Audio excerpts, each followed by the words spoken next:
Thank you, Chair. My name is Eve Namisango, and I represent the African Palliative Care Association. Access and availability of controlled medicines is lowest in the region, as you see from the map, which I'm going to share shortly, which is also used by the INCB.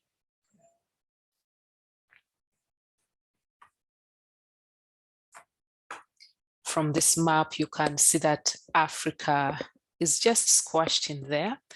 And this is a proxy indicator of very low consumption of opioids in the region compared to other parts of the world. And according to the 2021 World Drug Report, on a per capita basis, the availability of pharmaceutical opioids for medical consumption in Africa as a whole was less than 1% of the availability in North America. While we are aware of the problem of non-medical use in North America, we endorse the recommendations of the Stanford Lancet Commission on the North American opioid crisis, calling for local manufacturing and public procurement of generic oral morphine in low and middle income countries.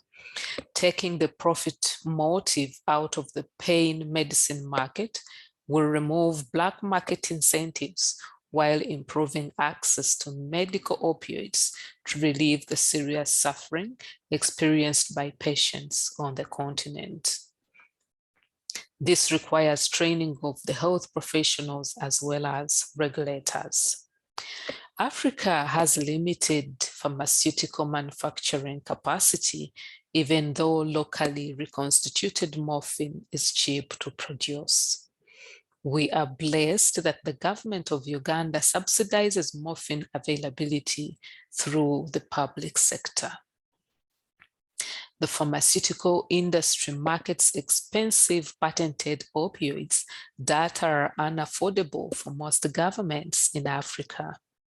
We therefore recommend that the regional bodies such as the African Union, working in partnership with UNODC, the INCB, and civil society, negotiate technology sharing and public procurement of opioids to remove the profit and ensure that countries comply with the drug control treaties to ensure access for all patients.